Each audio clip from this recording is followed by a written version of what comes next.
함께 기도하겠습니다. 사랑과 은혜가 충만하신 아버지 하나님, 오늘도 우리를 주님 예배 자리로 불러주시고 이 시간 주님의 음성에 귀 기울이며 주님의 얼굴을 보기 원하는 심령으로 나오게 하시니 감사합니다. 연약한 종을 태우셨사오나 그 종의 연약함이 드러나는 것이 아니라 오직 하나님의 말씀의 능력과 우리를 사랑하시는 그 사랑이 느껴지는 귀한 시간 되도록 시간 함께하여 주시옵소서. 인타임에 예수님의 이름으로 기도드립니다. 아멘. 우리 함께 인사하겠습니다. 할렐루야! 할렐루야! 감사합니다. 오늘 이 시간 예배한 우리 자리 가운데에서 우리의 목자이신 하나님께서 우리를 예배의 자리로 인도해 주신 줄로 믿습니다.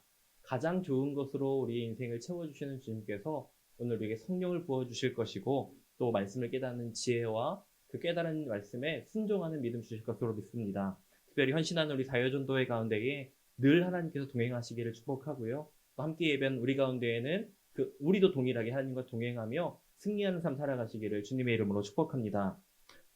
이 시대를 살아가는 사람들은 성공이라는 단어에 굉장히 집착을 합니다. 젊은이들이 누구나 꿈꾸고 원하는 단어가 있는데 그것이 성공이라는 것인데요. 목적을 정하고 그 목적을 내가 성취하고 이루는 것을 이제 성공이라고 얘기합니다. 근데 사람마다 그 성공에 대한 기준이 다 달라요. 살아온 환경도 다르고 목적도 다르고 마음의 품은 그 성공의 기준과 방향이 모두가 다르다는 것이 신기한데요. 그런데도 조금 다르기는 하지만 지금 이 시대를 살아가는 적어도 저와 여러분은 아닐 줄로 믿는데 많은 사람들의 그런 성공에 대한 기준이 경제적인 부요, 학벌의 높음, 권력이랑 사람들에게 인정받는 이런 것을 그 삶의 목표라고 생각하고 살아간다고 하더라고요. 여러분은 아니시죠? 네, 감사합니다. 지금 이 시대를 살아가는 많은 사람들은 그렇게 성공이라는 목표를 잡고 살아가는데 그러다 보니까 성공이라는 것이 목표가 되니까 조금 가지는 것은 불만이고 불편한 것이고 내가 남들보다 더 많은 것을 가져야 되고 더 높이 올라가는 것이 그 삶의 목적이 되어버리게 되는 것이에요. 내가 다른 사람보다 적게 가지고 있고 낮은 위치에 있으면 난 성공하지 못한 인생이야, 실패한 인생이야 라면서 낙심하게 되는 것이죠.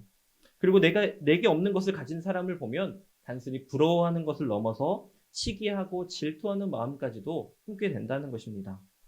이 성공한 사람에게는 이 성취가 보상이 주어집니다. 성취로 보상이 주어지는데 그것이 경제적인 부여이든 좋은 학벌이든 인정과 권력이든 그가 원하는 것을 얻게 되면 이 사람은 성공했구나, 성취했구나라고 생각을 하게 됩니다.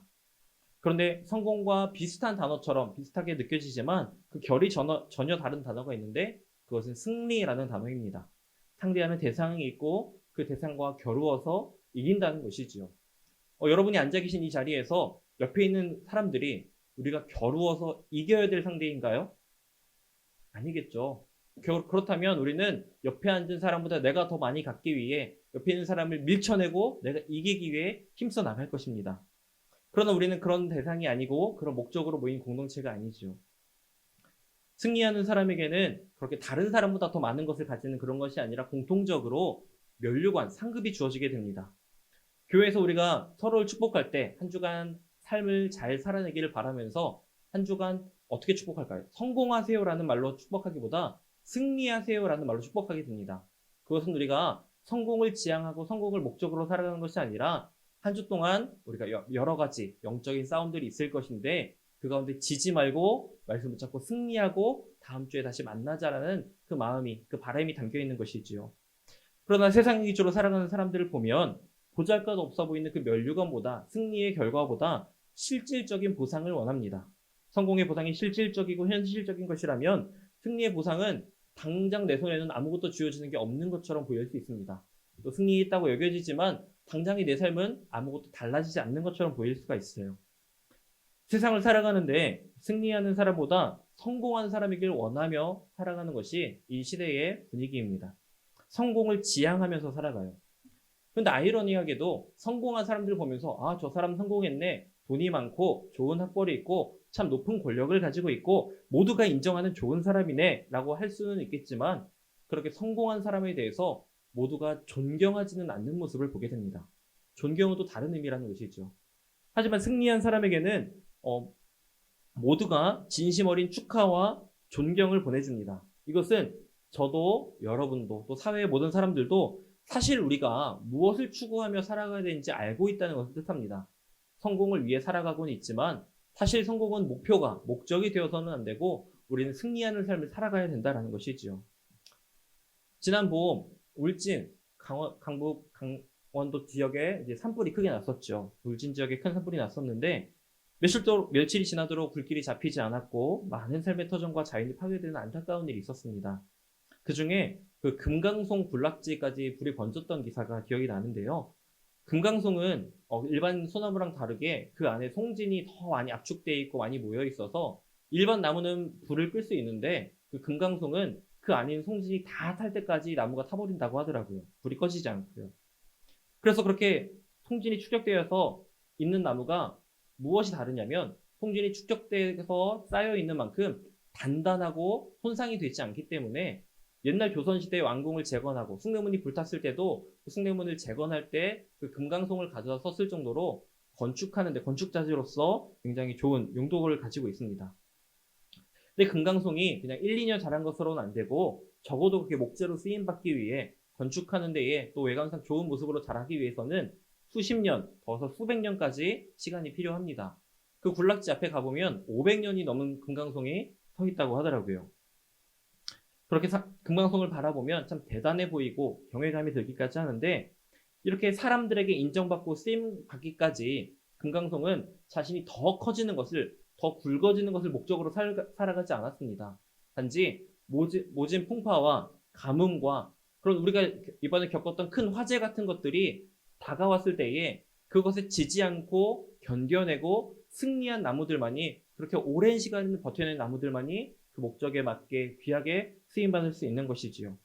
만약에 그 자리 가운데 있으면서 가뭄에 말라버렸다던가 이번 안타까운 화재 사건 가운데 휘말렸다면 그 나무는 끝까지 자라지 못하고 거기까지가 그 나무의 목적을 다하는 것이었을 것입니다. 얼마 전에 또 제가 친구하고 전화를 했던 일이 있는데 저녁 9시쯤 됐는데 갑자기 울면서 다급한 목소리로 전화를 하더라고요. 무슨 이야기인가 하고 들어보니까 그 친구가 사실 암이라는 진단을 받았었어요. 어린 나이에 30대에 암이라는 진단을 받았고 오랜 시간 치유와 치료의 과정을 거쳤고 이제 경과를 지켜보면서 이제 더 이상은 나오지 않기를 바라고 마지막 검사가 될 것 같아요 하고 간 자리에서 암이 재발됐다는 소식을 들은 거예요. 그러니까 얼마 전에 다시 재발해서 치료를 시작하니 너무 두렵고 무섭다. 그러니까 기도를 해달라라는 이야기를 했었습니다.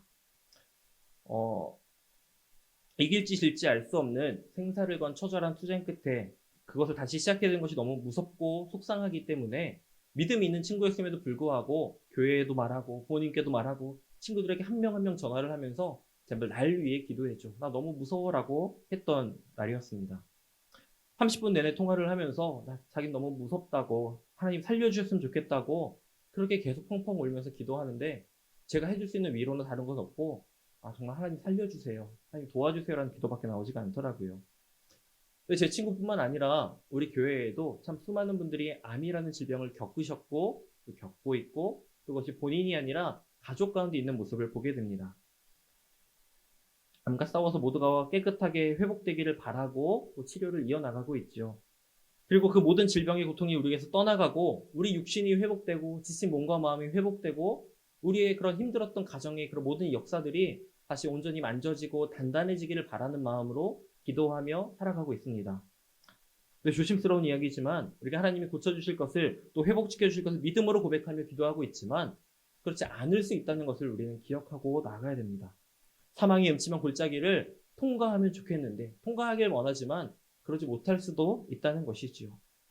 근데 우리가 살아가는 땅 광야도 이스라엘 백성들이 걸었던 광야와 가나안도 마찬가지입니다. 그들이 가나안에 들어가지 못한다고 해서 그들이 실패했던 인생을 살았던 것은 아닙니다. 여전히 광야를 벗어나지 못하고 그 안에서 살아가고 있지만 그 안에서 감사함을 여기게 되고 광야 가운데에서 하나님과 동행하고 있으면 승리하는 인생을 살게 됩니다.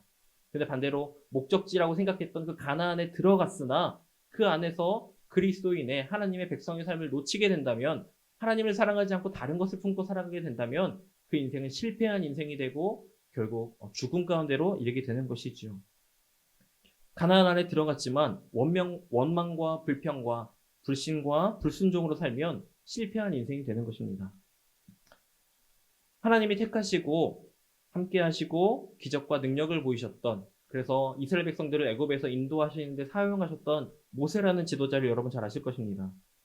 민족을 애굽에서 탈출하게 하고 광야에서의 여정을 인도했던 그는 오늘 오전에 목사님도 말씀하셨지만 목표 광야를 다 지나고 가나안을 앞에 두고 그는 가나안에 들어가지 못했습니다. 그런데 우리가 생각해 보면 모세도 가나안에 들어갔으면 좋겠지만 모세의 목표는 그냥 애굽 탈출, 광야를 지나가는 것만이 목적이 아니었을 거예요. 가나안에 들어간 것도 아니었겠죠. 그저 하나님께서 주신 사명대로 이끄시는 대로 하나님이 목적하신 때와 그 시간, 장소까지 하나님이 주신 사명을 감당하는 것이 그의 역할이었을 것입니다. 그러나 인간적인 생각으로 가나안에 들어가고 싶고 더 오래 살고 싶고 더 많은 것을 이루고 싶은 마음은 우리의 생각일 수 있다는 것입니다. 그저 하나님께서 자기에게 주신 사명을 완수하는 것이 그의 목표였는데 하나님의 계획 안에서 쓰임받고 그 사명을 완수한 것이라고 본다면 가나안 앞까지 그것을 인도하고 다음 세대에게 그 신앙이 믿음의 유산을 물려주고 그 길을 이어나갈 수 있도록 연결해 주는 것까지가 만약 모세의 사명의 끝이었다면 그는 그 인생의 마지막까지 비록 가나안엔 들어가지 못했을지언정 그 사명을 완수했고 승리한 삶을 살았다고 볼 수 있는 것입니다. 그런데 이스라엘 백성들은 어떻지요? 그 전 세대가 다 광야에서 죽긴 했지만 가나안 땅에 들어가서도 그 이전에 반복했던 하나님의 은혜를 기억하고 다시 그 죄를 반복하지 말았어야 되는데 가나안 땅에 들어가서는 여전히 죄를 반복하게 되고 가나안에 들어가는 데는 성공했지만 하나님을 떠나 실패한 삶을 살게 되고 결국 그 민족이 망하게 되지 않습니까? 하나님께서 가나안을 약속하셨던 그 아브라함도 이삭도 또 야곱도 사실 가나안 땅에서 풍요를 누리며 살았던 사람들은 아닙니다. 아브라함이 가나안으로 향하기 전 지냈던 하란, 그 우르 땅은 오히려 우리가 본 그 가나안 땅보다 더 물과 식량이 풍족하고 더 살기 좋은 땅이었어요.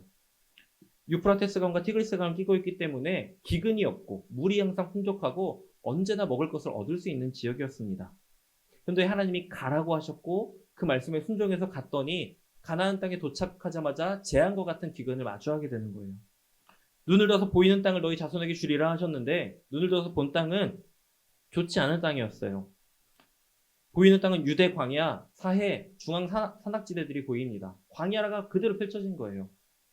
우리가 생각하기에는 가나안을 생각하면 푸르고 풍족하고 마른 것이 없는 물이 가득한 그런 땅들 생각할 수 있겠지만 사실 그런 땅은 일부분이고 대부분은 광야와 크게 다르지 않은 땅의 모습을 갖고 있습니다.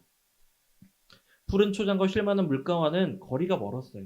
젖과 꿀이 흐르는 땅, 평야와 비옥한 갈릴리에 아브라함은 자리를 잡지 않았고 오히려 험한 산지, 황량한 광야 주변인 가나안 변방, 그 헤브론 땅에 자리를 잡게 됩니다. 그리고 거기서 브엘세바를 오가면서 양을 치는 삶을 살았던 거예요. 그러니까 하나님이 그 땅을 주시겠다고 약속을 하셨고 거길로 일단 가라 해서 그 말씀을 순종해서 왔는데 살기 좋았던 땅은 이전에 살던 곳이고 오히려 이곳은 매일매일 하나님의 은혜 없이는 하나님의 인도함 없이는 살아갈 수가 없는 땅 가운데 그게 살게 되었던 것이지요. 그리고 하나님의 명령을 따라 도착한 그곳에서 그는 환영받는 사람이 아니라 이방인으로서 나그네로서 환영받지 못하는 사람으로 살았던 것입니다. 물이 없기 때문에 물을 얻기 위해 우물을 파요. 힘들게 우물을 파서 물을 얻게 되는 것도 하나님의 은혜고 감사했는데 그렇게 우물을 파게 되면 블레셋 사람들이 와서 우물을 가져가는 거예요. 아브라함 때도 그랬고 이삭이 때도 그랬습니다. 그리고 앞서 말했지만 그가 원래 살던 땅의 환경이 좋지 않아서 더 좋은 땅으로 온 게 아니었어요. 아브라함은 사실 땅에 대한 욕심은 없었습니다. 더 좋은 땅에 살고 있었으니까요. 그런데 하나님의 천사가 다가와서 그에게 자녀를 주리라 자손에 대한 약속을 하셨기 때문에 그 약속을 붙잡고 그는 간절한 마음으로 또 순종의 마음으로 가나안으로 왔던 것입니다. 땅이 아닌 자손의 복을 약속하셔서 가나안에 온 거예요. 그런데 가나안에 와서 그 기근도 이겨내고 열심히 하나님 붙잡고 살아가는데 약속하신 그 아들을 빨리 주셨으면 좋겠는데 무려 25년이라는 시간 동안 약속이 이루어지지 않고 언제나 주실까? 난 나이가 계속 들어가는데 과연 그 약속이 이루어질까 하는 불안과 걱정, 두려움 가운데 그가 살아가고 있었던 것이지요. 그는 간절히 기도하고 순종함으로 그 기도의 응답을 위해 기도의 제목을 붙잡고 나아왔지만 그 기도의 제목의 성취는 약속의 성취는 보이지 않고 그 삶은 계속해서 시간만 흘러갔던 것입니다. 가나안에서 살고 있지만 광야와 구분되거나 분리되지 않는 여전히 광야와 같은 삶의 환경이 척박하고 기도의 응답도 이루어지지 않는 것처럼 여겨지는 그 땅 가운데 그들이 살았던 것입니다. 근데 오늘 우리가 함께 읽었던 시편 23편을 보면 푸른 풀밭, 쉴만한 물가, 부족함이 없는 풍요와 안정된 모습을 이제 볼 수가 있지요. 어떤 분들은 그래서 그것이 전부인 것처럼 시편 23편을 보게 됩니다. 물론 틀린 말도 아니고 우리가 그것을 기대하고 소망하며 살아가는 것은 좋은 믿음일 것입니다. 그런데 우리는 이 말씀과 함께 사망의 음침한 골짜기가 그 바로 옆에 있다는 것을 기억해야 됩니다. 양과 목자를 위협하는 야생동물들도 원수들도 푸른 풀밭과 쉴 만한 물가와 바로 옆에 붙어 있다는 것이지요. 하루 종일 푸른 풀밭에 누워서 여유롭고 풍요로운 삶을 살면 좋겠지만 풀밭을 찾기 위해서는 험한 산을 오르고 먼 길을 떠나야 됩니다. 그 중앙 산악지대에서 브엘세바까지 그 양들을 이끌고 먼 길을 갔던 아브라함의 모습을 생각해 보면 양들을 지켜야 했고 양들을 먹여야 했고 그 먼 길을 안전하게 데려가기 위해 얼마나 많이 힘들었을까 생각이 듭니다. 그 양들은 그 목자인 아브라함을 따라 아브라함의 그 가족들을 따라 그 물을 먹기 위해 풀을 먹기 위해 그 광야 땅을 지나고 뜨거운 땡볕을 걸어가야만 했던 그 장면을 생각하게 됩니다. 쉴 만한 물가에 닿기 전에 푸른 풀밭에 닿기 전에는 암갈색의 그런 음침한 사막의 골짜기 또 그 광야의 땅을 지나야만 그런 쉴 만한 물가로 푸른 풀밭으로 그들이 갈 수 있는 것이지요. 그렇기 때문에 시편 23편의 양들은 목자 없이는 살아갈 수 없는 존재가 되는 것입니다. 광야 가운데 살기 때문에 푸른 풀밭도 쉴 만한 물가도 딱 눈앞에 놓여 있는 것이 아니었어요.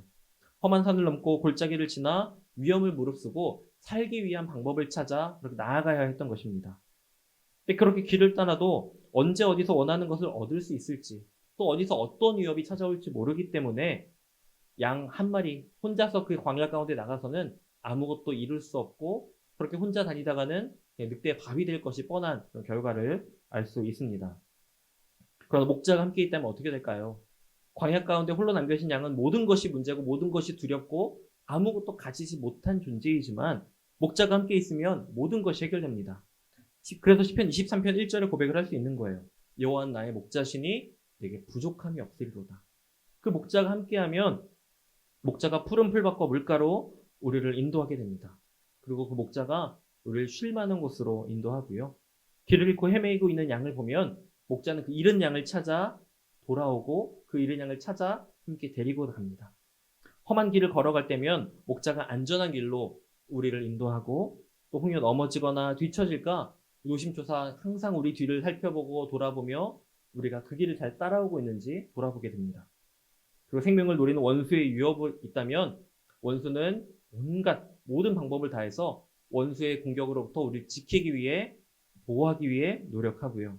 험한 길을 가다가 다치게 되면 피가 나고 아프게 되면 목자는 기름을 부어 기름을 발라 그 양을 치유해주고 고쳐주게 됩니다.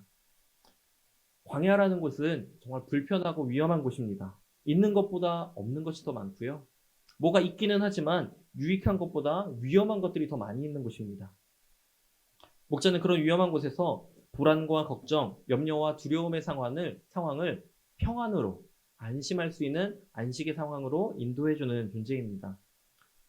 때론 우리가 살아가다 보면서 힘든 일이 있을 때 내게 이렇게 힘든 일이 있을지 힘든 일이 생겼지 하면서 주위를 돌아보면 왜 그런지 몰라도 내가 힘들고 내 마음이 좁아져 있을 때는 나 빼고 다 잘 지내는 것처럼 보여요.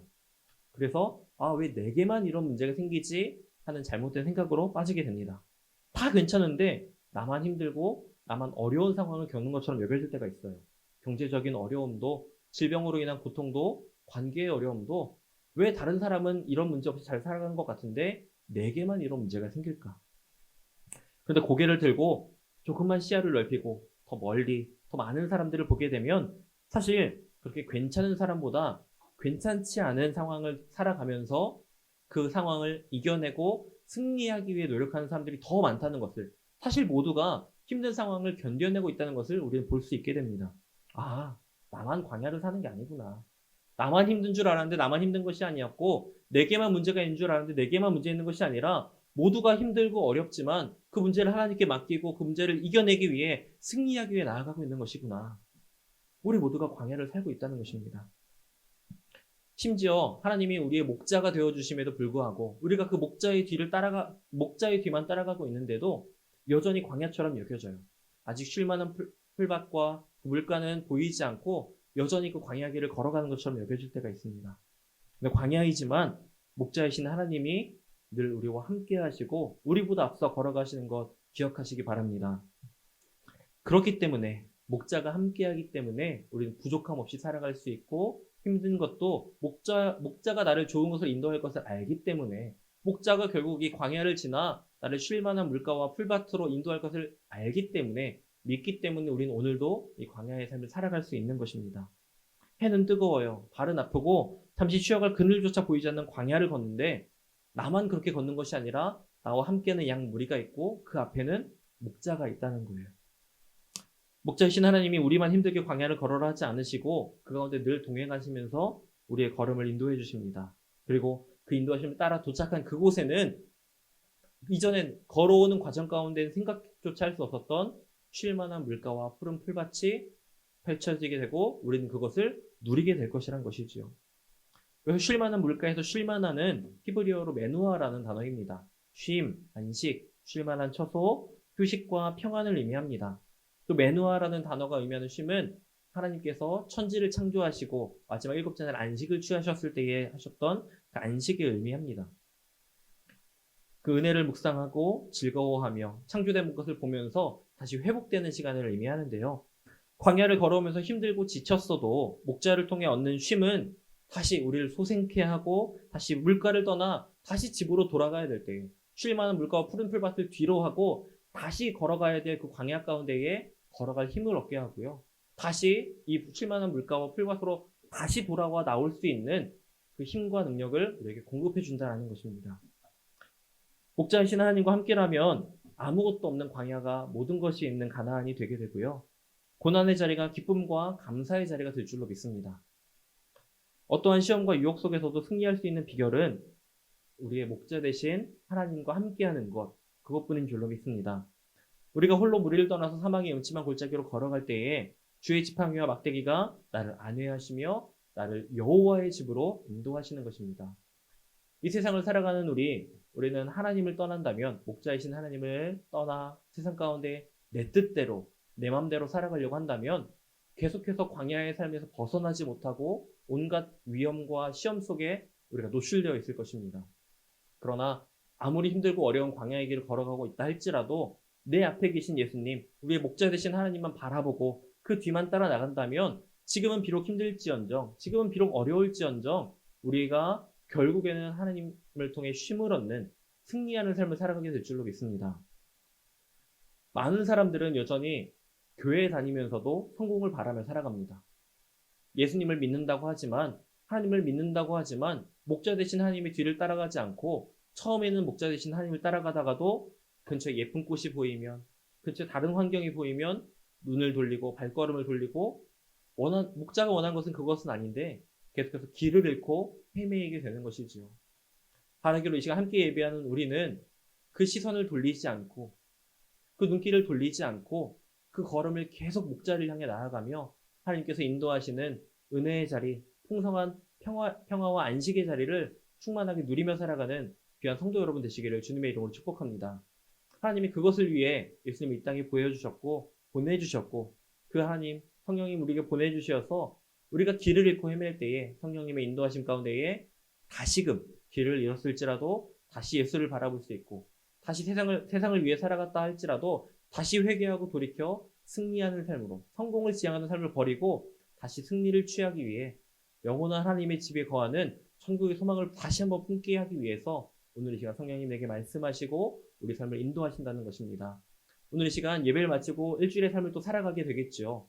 일주일의 삶의 자리에서 또 어떤 광야와 같은 상황이 우리 가운데 펼쳐질지 모릅니다.